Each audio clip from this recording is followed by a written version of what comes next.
Bom dia a todos os nossos amigos ouvintes do vlog do Conde Lope de Villanueva. Desde já agradeço as doações que recebo e continue me ajudando nesta empreitada para a gravação dos nossos conteúdos e inscreva-se neste canal.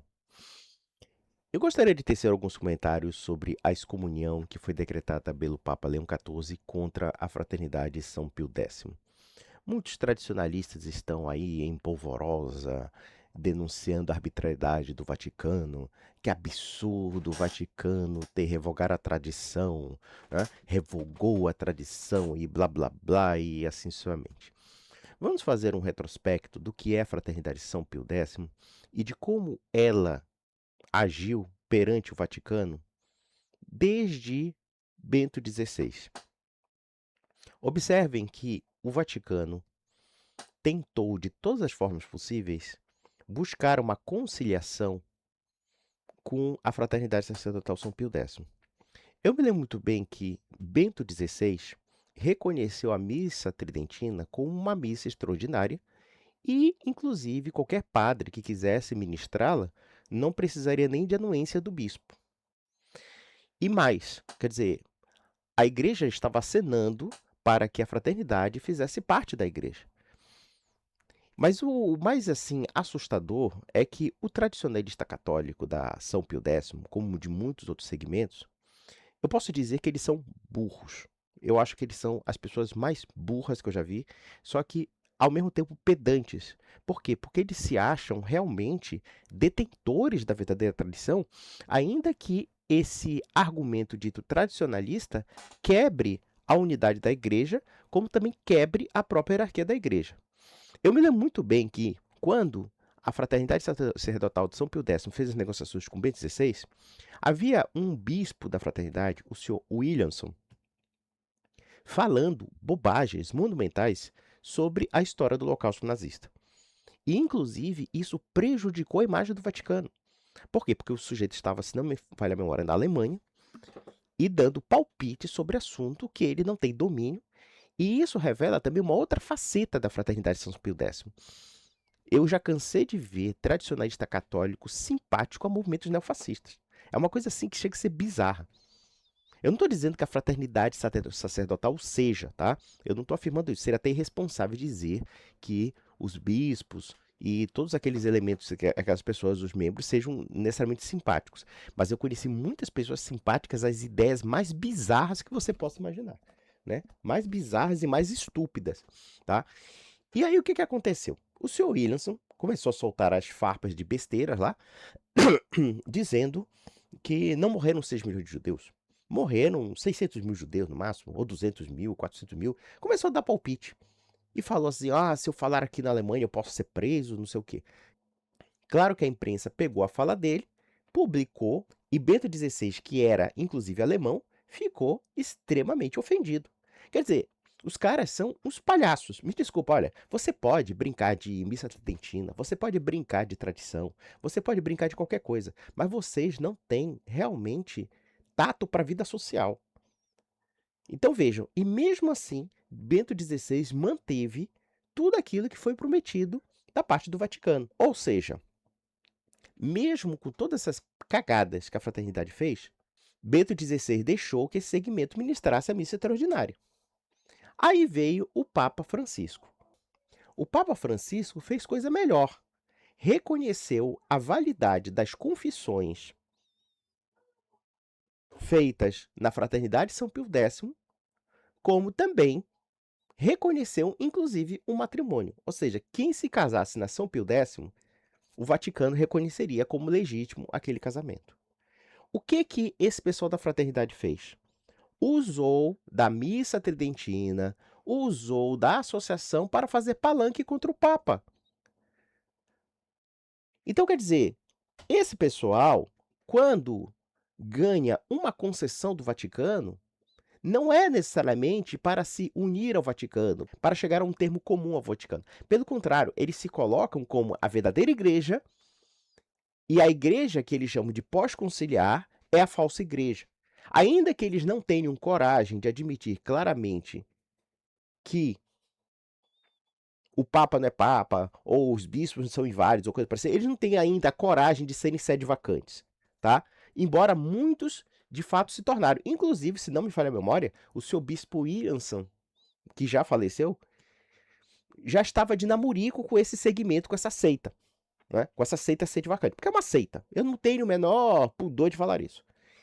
Então, quer dizer, o Papa Francisco, que foi acusado de progressista, que foi acusado disso, daquilo, assado e cozido, ele deu uma chance para a reinserção da Fraternidade São Pio X.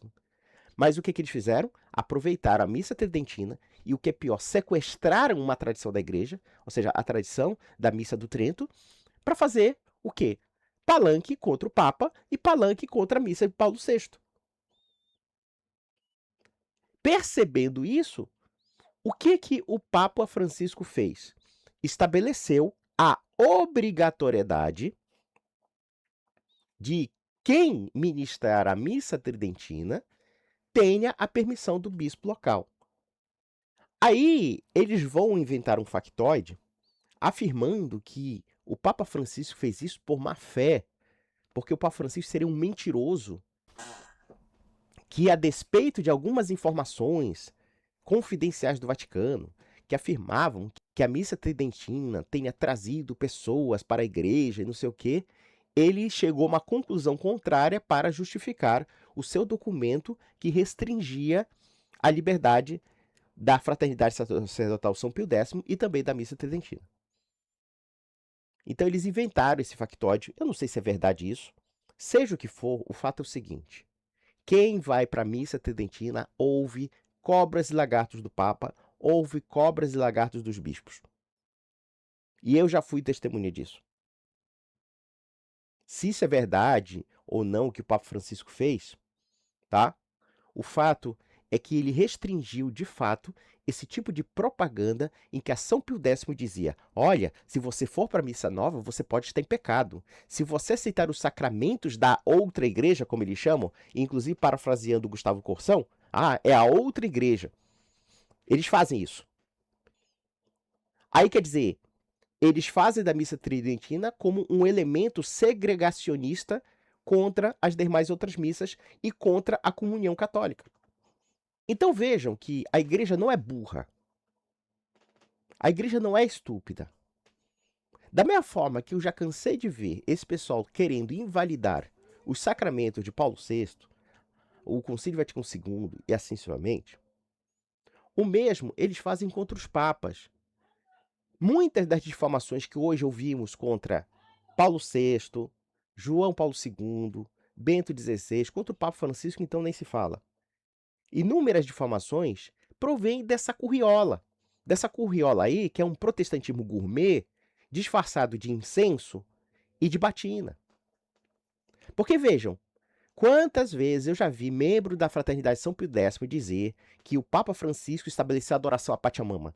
É sério mesmo isso, cara? Se você da Fraternidade São Pio X me fala isso, você merece realmente ser excomungado. Porque isso é uma inverdade. Vejam, eu acho que o Papa Francisco, de fato, cometeu alguns erros. Mas sabe o que é o problema de vocês? Vocês não veem o Papa como uma espécie de pai espiritual. Vocês veem o Papa como inimigo.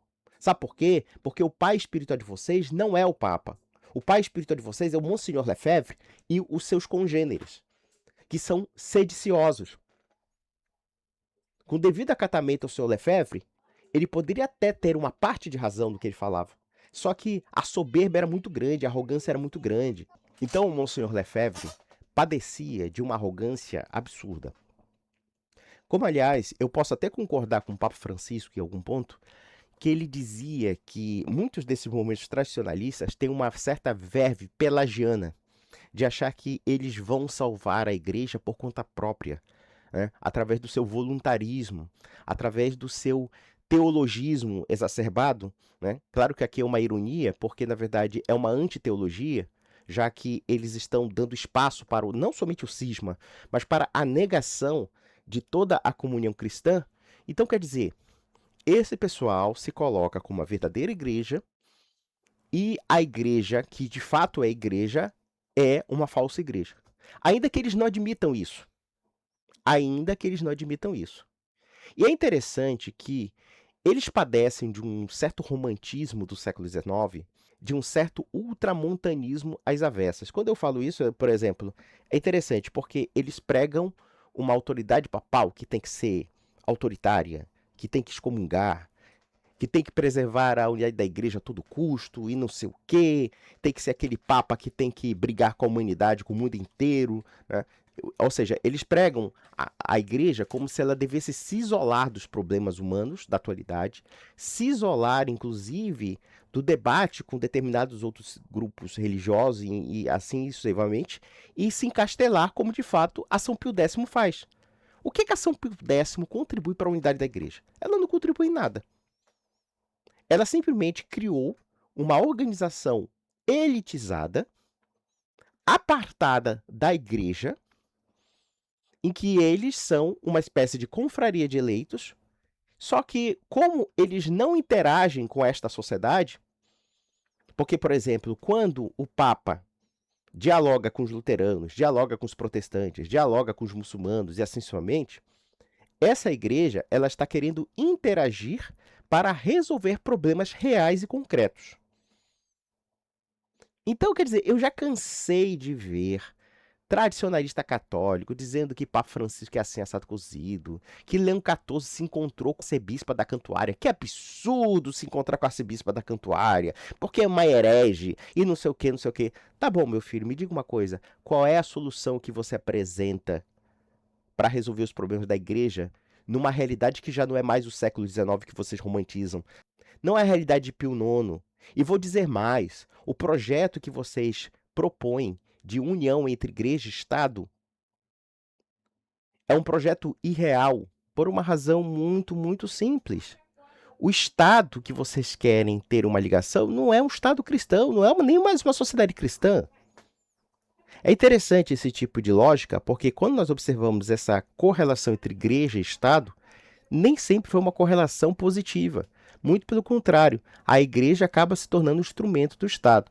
E aqui nós revelamos uma mentalidade que é típica e é muito comum entre inúmeras heresias, de que, para combater o papado, é preciso se alinhar ao poder temporal.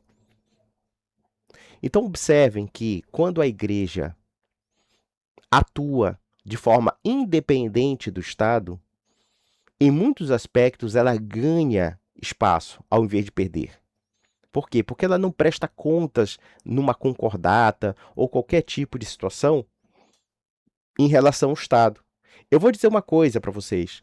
Muita gente ataca a teologia da libertação, porque a teologia da libertação é assim, assado cozido, e a teologia da libertação é pró-petista e não sei o que, não sei o que, não sei o que. Ué, mas vocês não preconizam a vinculação da igreja e do Estado? Ora, se o Estado está sendo governado pelo PT, como, por exemplo, a igreja anglicana está atrelada ao Estado inglês, então assumam e sintam o peso da figura do poder estatal em cima da igreja. Veja, eu não sou contra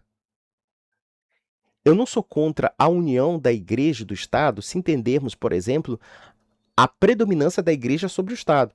Eu não sou contra isso, mas não é o que ocorre. Nós temos um conceito de Estado moderno, que é o Estado soberano, que vai necessariamente engolir o poder da igreja. Será que esse pessoal é tão maluco, tão burro, a ponto de não perceber uma coisa tão óbvia? Vocês não se dão conta de que vocês estão falando com um Papa. Mesmo que a gente não concorde com as atitudes do Papa, no entanto, nós temos que entender que o Papa é uma autoridade espiritual, pela qual, embora possamos discordar, temos que respeitar no quesito daquilo que ele cumpre. Vocês não são mais católicos. Por quê? Porque dá para perceber que o pai espiritual de vocês não é o Papa. O pai espiritual de vocês é o Monsenhor Lefebvre. O pai espiritual de vocês é o guetozinho que vocês criaram. Teve gente aí da Fraternidade São Pio X que ficou orgulhosa da excomunhão. Ah, não, porque isso é uma falsa igreja. Aí vocês estão se revelando. Vamos recapitular. A igreja, desde Bento XVI até o Papa Leão XIV, tentou inserir a Fraternidade São Pio X na igreja. Tentou inserir. Todas as concessões que o Vaticano fez para São Pio X, a São Pio X sempre tratava como algo insuficiente para eles. É isso que é interessante. Toda concessão que a igreja fazia, a fraternidade dava 1000 patadas na igreja. É isso que eles faziam, sempre. Sempre. Não me venha nos meus comentários falar besteira. Vocês fizeram isso. E vocês fazem, vocês têm esse jogo sujo. O Papa pediu para vocês não nomear bispo sem a anuência dele. Implorou, rogou para vocês. E vocês fizeram. Porque é o que vocês fazem sempre, vocês tradicionalistas. Vocês fazem um jogo sujo. Um jogo ardiloso. E depois vem com esse papo de estado de necessidade. Estado de necessidade com relação ao quê? Onde a igreja está sendo ameaçada. Então veja como é esse jogo sujo. Quanto mais a igreja concede, mais eles atacam, mais eles achincalham, mais eles provocam a cisânia. E depois a culpada é a igreja. Então, encerrando aqui a minha explanação, eu acho que essa excomunhão foi muito mais do que merecida. Quando uma determinada associação que se autonomeia católica começa a desprezar os esforços do Vaticano para a unidade, seja através de concessões, e mesmo assim essas concessões eles acham que são insuficientes, porque, evidentemente, o Papa não é necessariamente o Papa querido deles, e isso porque a ação deles lembra a ação dos hereges. Vejam, por exemplo, Savonarola. Vejam, por exemplo, inúmeras outras heresias medievais. O mesmo tipo de argumento deles. A igreja já não é mais igreja, o papa já não é mais papa, ou o papa é infame, o tútil é efeminado, sei lá o quê, né? No caso, o Monsenhor do Dicastério lá, entre outras coisas. Quer dizer, eles sempre se colocam como uma autoridade acima do papa, e quando o papa faz alguma concessão para eles, é como se fosse uma obrigação, como se fossem crianças mimadas. Vejam que Savonarola falava, por exemplo, do Papa Alexandre VI. Vejam o que Lutero falava de Leão X. Vejam o que muitos hereges falam dos papas, ou falavam. Não é diferente do que a fraternidade diz. Não é muito diferente. Então, quer dizer, qualquer concessão que o papado faça não é necessariamente uma tentativa de reinserção na igreja. É uma tentativa de conquista de espaços para causar mais cisânia e divisão.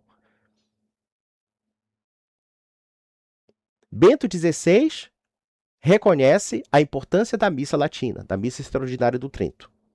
O que é que eles fazem? Eles se infiltram para pregar contra a missa nova, contra a missa de Paulo VI. Aí depois o Papa Francisco vai mais além, reconhece sacramentos como válidos, no caso confissão, matrimônio, etc. O que eles fazem? O Papa é assim, o Papa é idólatra da Pachamama, o Papa é assim assado cozido, é progressista, é comunista, é usurpador e assim sucessivamente. Aí, quando o Papa percebe esse tipo de instrumentalização ideológica contra a própria igreja, o que ele faz? Ele põe uma restrição, como está na autoridade dele, ou seja, de que cada missa tridentina tem que ser feita com a anuência do bispo ou com a fiscalização do bispo, o que é bastante correto. Por quê? Porque esse pessoal estava instrumentalizando não somente a missa tridentina, como também instrumentalizando ideologicamente vários conceitos contra a missa nova. Aí o que acontecia? Muitos desses frequentadores da missa tridentina começaram a crer que ir à missa nova é um erro. E o Papa percebeu isso, o Papa não é idiota. E no caso de Leão XIV, agora eles declararam guerra. Disseram, não, nós vamos nomear bispo sem anuência de Papa. Então eu pergunto, por que raios vocês estão da Igreja Católica, então? Façam o seguinte, criem uma nova igreja palmariana. Pronto. Criem uma seita à parte. E acabou. Então, para os meus queridos amigos da Fraternidade São Pio X, tchau, querida. Tchau. Né? Beijinho no ombro. Vocês pediram essa excomunhão. Vocês queriam essa excomunhão. Vocês foram avisados que seriam excomungados. Vocês nunca quiseram essa unidade. Aliás, vocês não são protagonistas de unidade alguma porque vocês não sabem fazer concessões. Vocês não concedem nada. A igreja concedeu pra caramba pra vocês, mas vocês não concederam nada pra igreja. Nunca tiveram respeito pelo Papa. Nunca tiveram respeito. Nunca tiveram respeito pela igreja. Com todos os problemas que ela tem. E qual problema a igreja não teve? Durante toda a história da igreja está aí. no fundo, vocês não confiam na igreja. Como também vocês não confiam nas autoridades eclesiásticas. Veja, é evidente que há clérigos ruins, há bispos ruins, assim somente. Porém, nós temos que saber lidar com isso como os grandes santos souberam lidar com isso. Eles não chegaram com a igreja e disseram, olha, essa igreja é falsa. Pensem no São Francisco de Assis, pensem em muitos e muitos outros que se depararam com a crise da igreja e tiveram uma postura muito melhor do que a de vocês, que foi a tentativa de buscar a unidade. Então, meus amigos, até a próxima.